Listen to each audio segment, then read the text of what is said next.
Hello दोस्तों, कैसे हो आप सब। नए हफ्ते की शुरुआत हमारे लिए बिटकॉइन क्रिप्टो करेंसी के अंदर तो अच्छी नहीं हुई थी।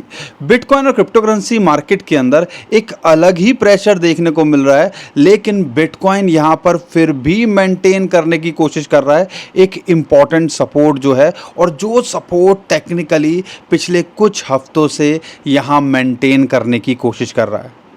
जुलाई ऑलमोस्ट ख़त्म होने वाला है। एक इम्पॉर्टेंट टेक्निकल सपोर्ट के ऊपर अगर ये मेंटेन करता है, उसके बारे में मैं आगे बताऊंगा, तो आप कह लीजिए ये एक राहत की खबर ही है। लेकिन ये दोबारा से बिटकॉइन और क्रिप्टो करेंसी मार्केट में, ग्लोबल मार्केट के अंदर प्रेशर क्यों देखने को मिल रहा है? क्योंकि साउथ कोरिया की जो इंडेक्स है, मार्केट है भाई, वो लगातार क्रैश कर रही है। लोअर सर्किट लग रहे हैं। कल 10% टूटी हुई थी, आज भी 8% से ज़्यादा टूटी हुई है। और जो सेमीकंडक्टर्स एआई को लेके जो एक बबल सा बन रहा था, ऐसा लग रहा है वो फूटता तो नहीं दिख रहा, क्योंकि सैमसंग और हाइनेक्स ये जो कंपनीज़ हैं, ये लीड कर रही थी जो कोरियन मार्केट को, भाई अब वो यहाँ गिरते देखने को मिल रही है। और साउथ कोरिया की मार्केट कोस्पी जो इंडेक्स है, वो पिछले 30 दिनों के अंदर 30% से ज़्यादा गिर गया। तो क्या ये एक रेड फ्लैग है? तो यहाँ पर इसका प्रेशर कि एआई बबल फूटेगा तो भाई bitcoin crypto currency tech companies के अंदर प्रेशर होगा, यूएस मार्केट के अंदर प्रेशर होगा, तो भाई अल्टीमेटली हो सकता है। लेकिन ओवरऑल अभी क्या चल रहा है, जो अभी इमीडिएटली जो इम्पैक्ट डाल सकते हैं, वो दो बड़ी चीज़ें हैं भाई। अभी तक हमने सुना था अमेरिका ईरान पे हमला करता है, लेकिन कल रात तो ईरान ने अमेरिका के ऊपर सरप्राइज़ हमला कर दिया। 2-3 दिन पॉज हो गई थी लड़ाई, अमेरिका ने या ट्रंप ने बोला हम पॉज कर रहे हैं, दोबारा बातचीत की टेबल पे आ रहे हैं। लेकिन अब अमेरिका ने नहीं, ईरान ने अमेरिका पे हमला कर दिया। भाई ये क्या हो रहा है? यानी कि इतनी आसानी से ये चीज़ सिचुएशन सुलझने वाली नहीं है। $80 पे क्रूड प्राइस पहुंच गया था, अब दोबारा से वो बढ़ता देखने को मिल रहा है। अब अमेरिका क्या करेगा? क्या रिटेलिएट करेगा, हमला करेगा, बातचीत की टेबल पे आएगा, या ये कहानी चलती रहेगी? तो अल्टीमेटली इसकी वजह से ग्लोबल मार्केट के अंदर प्रेशर तो है ही। लेकिन एक और बड़ी जो चीज़ निकल के आ रही है, आज है एफओएमसी की मीटिंग, और रात को 11:30 बजे फेड डिसीज़न लेगा कि भाई रेट कम करेगा, अनचेंज रखेगा या बढ़ाएगा। अब ये क्या निकल के आ रहा है, क्या सारी सिचुएशन है, और टेक्निकली बिटकॉइन और क्रिप्टो करेंसी मार्केट का क्या लग रहा है? क्योंकि आप नोटिस कर रहे हो कि नहीं कर रहे हो, भाई मैं तो नोटिस कर रहा हूँ। बिटकॉइन इथेरियम यहाँ पे फिर भी मेंटेन करने की कोशिश कर रहे हैं, लेकिन ऑल्ट कॉइन्स, खासकर टॉप 50 ऑल्ट कॉइन्स को भी देखोगे तो अभी उनके साथ क्या हो रहा है?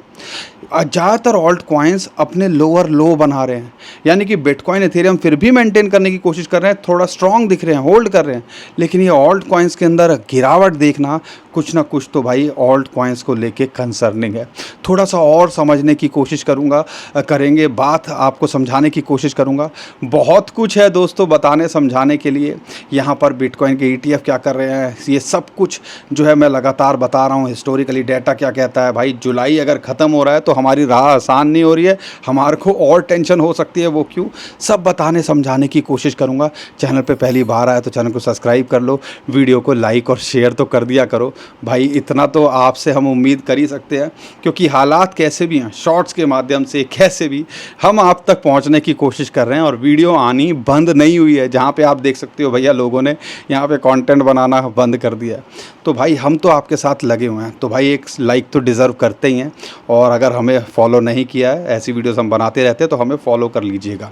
अब यहाँ पे सबसे पहले बात करते हैं कि ग्लोबल सिचुएशन के अंदर अभी भी अनसर्टेनिटी है। क्रूड का प्राइस जो $100 दोबारा पहुँच गया था, दोबारा से नीचे आ रहा है। लेकिन ईरान ने जो कल रात को किया है भाई, वो उल्टा ही कहानी बता रहा है। अब वो किया क्यों है?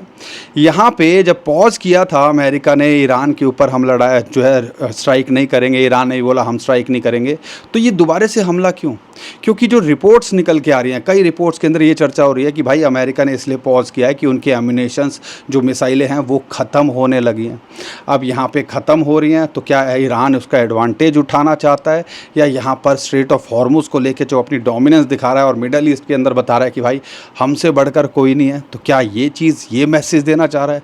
लेकिन इस सिचुएशन से जो है आप कह लो भाई, बातचीत की टेबल पे आना तो दूर, यहाँ पर और हालात बिगड़ते देखने को मिल सकते हैं। तो भाई जब तक क्रूड के प्राइस के अंदर ये हालात सर्टेन नहीं होंगे, यहाँ पर कुछ नहीं कहा जा सकता और मार्केट के अंदर एनर्जी को लेके एक टेंशन तो बनी रहेगी। तो उसका कहीं ना कहीं इम्पैक्ट पड़ता है, लेकिन इतना बड़ा इम्पैक्ट नहीं पड़ रहा है क्योंकि ऑलरेडी ये न्यूज़ मार्केट डाइजेस्ट कर चुकी है। लेकिन कल की बात करते हैं, पिछले 1-2 दिनों के अंदर जो भाई कोरिया की मार्केट के अंदर हो रहा है वो कहीं ना कहीं ज़्यादा शॉकिंग है, क्योंकि कल 10% गिरी हुई थी, आज जो है ऑलमोस्ट 8% गिरी हुई है। यहाँ पर लगातार गिरावट देखने को मिल रही है और पिछले 30 दिनों के अंदर 30% से ज़्यादा गिरावट, और उसके अंदर मेजरली जो हैं भाई वो हैं सैमसंग और जो है हाइनेक्स, जो कि आप कह लो सेमीकंडक्टर या एआई चिप्स पे जो ज़्यादातर काम कर रहे हैं। तो क्या ये एक एआई बबल जो है बस्ट होता देखने को मिल सकता है, उसको ट्रिगर कर सकता है? क्योंकि यूएसए की मार्केट के अंदर भी जो प्रेशर के अंदर है सबसे ज़्यादा स्पेसएक्स की बात करते हैं, एआई को लेके, टेक्नोलॉजी को लेके, टेक को लेके वो प्रेशर के अंदर है। यहाँ पर अगर आप देखते हो उनकी वजह से टेक कंपनीज पे एक प्रेशर देखने को मिल रहा है और इनडायरेक्टली उसका इम्पैक्ट, क्योंकि भाई बिटकॉइन क्रिप्टो करेंसी को भी अब जो है ना यूएसए की मार्केट एक टेक कंपनी की तरह ऐसा लगता है, नज़रिए से देखने लगी है, उस पर फ़र्क पड़ता है। तो आप कह लो कि अगर ये कोरियन मार्केट के अंदर जो हो रहा है उसका इम्पैक्ट टेक्नोलॉजी की सारी जो कंपनीज़ हैं उन पे पड़ने लगा, तो आने वाले टाइम के अंदर जो माइकल बरी का बोलना था कि भाई हाँ एक बबल बस्ट हो सकता है और अगर ऐसा होगा तो ग्लोबल मार्केट के अंदर एक रिसेशन आ सकता है, ये डर तो भाई बना ही हुआ है। क्योंकि अगर यूएसए की मार्केट, ग्लोबल मार्केट गिरेगी तो भाई उससे यहाँ पर बिटकॉइन क्रिप्टो करेंसी भी अछूते नहीं रहने वाले हैं। तो भाई ये चीज़ को आपने देखना है। लेकिन अगर इमीडिएटली देखते हैं, आज है एफओएमसी की मीटिंग इंडियन स्टैंडर्ड टाइम के हिसाब से रात को 11:30 बजे भाई यहाँ पर वो अनाउंस करेंगे कि इंटरेस्ट रेट बढ़ाएंगे या घटाएंगे। लेकिन जो कई एक्सपर्ट्स हैं या कई जो इन्वेस्टमेंट हाउसेज हैं जैसे सिटी बैंक है, वो कह रहे हैं कि भाई अनचेंज ही रखेंगे, लेकिन एक और सरप्राइज़ हो सकता है। और ऐसा ही कहना है सीटाडेल का कि भाई यहाँ पर इंटरेस्ट रेट बढ़ा सकता है फेड। अगर ऐसा हुआ तो मार्केट के अंदर एक इमीडिएट जो क्रैश देखने को मिल सकता है, क्योंकि ये भी एक सरप्राइज़ की तरह होगा। एंटिसिपेट किया जा रहा है, बैंक ऑफ अमेरिका ये भी बोल रहा है कि हाँ हो सकता है, लेकिन वो अभी एक्सपेक्ट नहीं कर रहा है। सितंबर, अक्टूबर और दिसंबर में 3 कट 0.25 के वो एक्सपेक्ट कर रहा है। लेकिन अगर ऐसा होगा तो भाई मार्केट के अंदर एक इमीडिएट पैनिक ट्रिगर हो सकता है। यूएसए की मार्केट के अंदर गिरावट होगी तो बिटकॉइन क्रिप्टो करेंसी के अंदर भी उसका इम्पैक्ट पड़ेगा। तो ओवरऑल देखो भाई ये सारी जो है सिचुएशन यहाँ पर हमारे फेवर में नहीं है। और लगातार जो बिटकॉइन के ETF हैं जो हज़ारों में सेलिंग कर रहे थे, भाई बाइंग तो नहीं कर रहे पिछले एक हफ्ते से, लेकिन हाँ सेलिंग प्रेशर भी उतना नहीं है। आप देखो पहले कल के देखते हैं 200 बिटकॉइन, परसों की 200 बिटकॉइन, अभी जो है 700 750 बिटकॉइन बेचे हैं। यानी कि अभी बिटकॉइन के ETF भी जो है वेट एंड वॉच की सिचुएशन में बाय नहीं कर रहे हैं, तो इतना सेल भी नहीं कर रहे हैं, जो कि एक अच्छा राहत की खबर है। आने वाले टाइम के अंदर FOMC क्या करती है उस पर हो सकता है वो वेट एंड वॉच करे और डिपेंड करता हो यूएसए की मार्केट उस पर कैसे रिएक्ट करेगी, और उसी हिसाब से बिटकॉइन के ETF यहाँ करते देखने को मिल सकते हैं। तो भाई ये थोड़ा सा क्लोजली नज़र बना के रखिएगा, अगले 24 से 48 घंटे मार्केट कैसे रिएक्ट करती है, बिटकॉइन के ETF किस नज़रिए से देखते हैं, तो वो बहुत ज़्यादा जो है कहीं ना कहीं हमें यहाँ पर इस टाइम पे शॉर्ट टर्म में देख रहे हो तो क्लोजली वॉच करना है। और साथ के साथ भाई जो माइकल सेलर की बात करते हैं, उन्होंने अपनी भाई जो सुनने में जो यूजुअली हम समझते हैं कि वो बिटकॉइन की बाइंग करते हैं, लेकिन पिछले 2 बार से बाइंग नहीं कर रहे हैं। और अभी जो निकल के आया भाई, उन्होंने अपने जो है डॉलर की होल्डिंग्स बढ़ाई हैं, साथ के साथ अपने स्टॉक बाय कर रहे हैं, यानी कि बिटकॉइन अभी वहाँ पे भी बाय नहीं हो रहा है। तो भाई बहुत कुछ है जो हमें कंसीडर करना है, समझने की कोशिश करना है। लेकिन भाई 100 बात की एक बात, लंबे समय के अंदर हो तो टेंशन नहीं लेनी है, लेकिन शॉर्ट टर्म में हो तो अगले 2 महीने और टेंशन वाले हो सकते हैं। टेक्निकली एक सपोर्ट मिल रही है, आगे बताऊंगा, लेकिन हिस्टोरिकली मैं बार बार बता रहा हूं, और मैंने पिछले 10 वीडियो के अंदर ये बात कई बार शेयर करी होगी।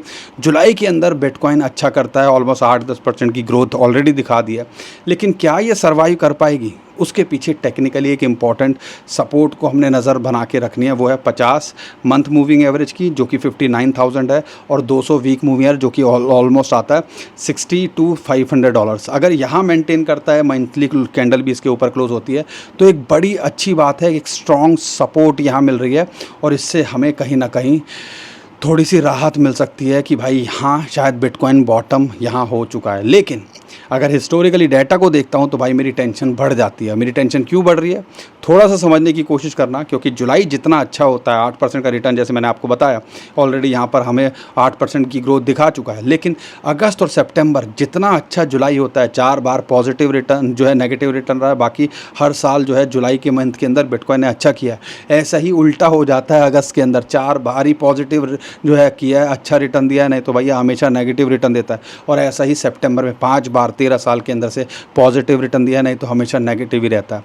लेकिन अक्टूबर नवंबर दिसंबर अच्छे होते हैं। लेकिन हिस्टोरिकली एक और इंटरेस्टिंग जो डाटा मैंने ऑब्जर्व किया, इलेक्शन हो रहे हैं, ठीक है, इलेक्शन यूएसए के अंदर है, उससे पहले bitcoin crypto currency USA market में एक प्रेशर रहता है।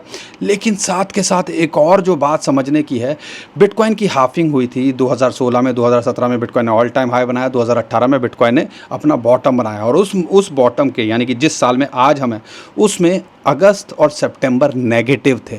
ऐसा ही 2020 में हाफिंग हुई थी, 2021 में बिटकॉइन ने ऑल टाइम हाई बनाया, 2022 के अंदर बिटकॉइन ने अपना बॉटम बनाया। उसके अंदर अगस्त और सितंबर फिर से नेगेटिव थे। क्या ये चीज़, क्योंकि 2000 अगर हम बात करते हैं 2024 के अंदर बिटकॉइन की हाफिंग हुई, 2025 में बिटकॉइन ने ऑल टाइम हाई बनाया, क्या 2026 अगस्त सितंबर में दोबारा से हमारी दिल की धड़कनें बढ़ सकती है? तो भाई हर चीज़ को देखो, हर चीज़ को कनेक्ट करो। लेकिन वही है कि भाई इसलिए थोड़ा सा सावधान रहने के लिए मैं लगातार आपको बोलता हूँ कि हमें रहना चाहिए। लेकिन मुझे एक जो चीज़ जो है समझ में आ रही है, जो हमें कंसीडर करनी चाहिए, वो चीज़ है कि भाई यहाँ पर बिटकॉइन शॉर्ट टर्म में एक इम्पॉर्टेंट सपोर्ट, जैसे मैंने बताया 50 मंथ मूवी है और 200 वीक मूवी है, अगर मंथली कैंडल इसके ऊपर मेंटेन करती है तो अच्छी बात है। तो वो एक जोन है जिसके अंदर हम लॉन्ग टर्म में देख रहे हैं, और एक इंपॉर्टेंट सपोर्ट निकल के आती है $50,000 के नीचे आए तो यहाँ कुछ करने की कोशिश करें। तो पार्ट में देख रहे हो तो इस स्ट्रेटजी के हिसाब से आप कर सकते हो। लेकिन इथेरियम के अंदर जिस हिसाब से मोमेंटम आ रहा है, $2,000 पे लगातार एक रेजिस्टेंस मिल रही है, अगर इसके पार जाता है तो $2,400-$2,500 जा सकता है। अगर यहाँ रेजिस्टेंस मिलता है तो $1,750 और $1,500-$1,500 ये दोबारा आ सकता है। $1,500-$1,500 मैंने आपको बताया था, वो एक अच्छी सपोर्ट है, वहाँ पे एक एंट्री के लिए आप फोकस कर सकते हो, जैसा कि कई वीडियोज़ में मैं पहले भी बता चुका हूँ। उम्मीद करता हूँ आपने उस चीज़ का भी फ़ायदा उठाया होगा। लेकिन ऑल्ट कॉइन्स को लेके भाई अभी सिचुएशन चेंज हो रही है, और चेंज क्या हो रही है कि इस टाइम पे बिटकॉइन और क्रिप्टो करेंसी के अंदर प्रेशर है। बिटकॉइन और इथेरियम फिर भी यहाँ मेंटेन करने की कोशिश कर रहे हैं, लेकिन ऑल्ट कॉइन्स का डॉट हो गया, नियर हो गया, एप्टॉस हो गया, कई कॉइन्स हैं भाई जो इस टाइम पे अपने लोअर लो बना रहे हैं। तो भाई ये एक टेंशन वाली बात है, और इस चीज़ को आपने भी थोड़ा सा ऑब्जर्व करना है। इसलिए मैं कह रहा हूँ कि हमेशा ऑल्ट कॉइन्स को अभी वेट एंड वॉच के देखो। अच्छे कॉइन्स में अगर आप बने हुए तो लॉन्ग टर्म में शायद निराश नहीं करेंगे, लेकिन भाई शॉर्ट टर्म में देख रहे हो तो और प्रेशर हो सकता है। और अगर हिस्ट्री रिपीट हुई अगर सितंबर के अंदर तो ऑल्ट कॉइन्स की और बैंड बचते देखने को मिल सकती है।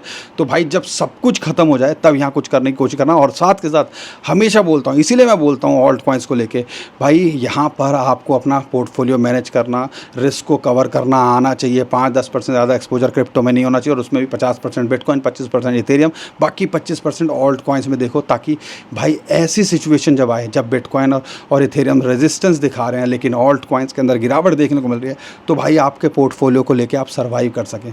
तो ये सारी चीज़ें आपको सीखनी पड़ेगी ना, यही सारी चीज़ें मैं समझाने की कोशिश कर रहा हूँ। लेकिन भाई आज रात क्या होता है थोड़ा सा क्लोजली नज़र बना के रखना। यहाँ पर अमेरिका क्या दोबारा से रिटेलिएट करता है या बातचीत की टेबल पे आते हैं, उस पर नज़र बना के रखना। लेकिन 2026 के अंदर अगले 2 महीने खासकर बिटकॉइन क्रिप्टो करेंसी के लिए आसान नहीं होने वाले हैं। तो थोड़ा सा संभल के रहिएगा, सिचुएशन को ऑब्जर्व कीजिएगा। बाकी जो भी अपडेट आ रही है मैं आपको करने की कोशिश कर रहा हूँ। लेकिन 100 बात की एक बात, हम कोई फाइनेंशियल एडवाइज़र नहीं है। कुछ भी करने से पहले अपने फाइनेंशियल एडवाइज़र से ज़रूर पूछिएगा और उसके बाद कुछ यहाँ करने की कोशिश करना। बाकी उम्मीद करता हूँ दोस्तों हर बार की तरह आपको हमारा कंटेंट अच्छा लगा होगा। वीडियो पसंद आई है तो वीडियो को लाइक करिएगा, चैनल को सब्सक्राइब कीजिएगा, ट्विटर टेलीग्राम को हमारे फॉलो कर लीजिएगा, नीचे डिस्क्रिप्शन में उसका भी लिंक दे दिया है। अभी के लिए विदा लेता हूँ। खुश रहिए, मुस्कुराते रहिए, खमाते रहिए। आपका दोस्त पंकज। थैंक यू, नमस्कार, धन्यवाद।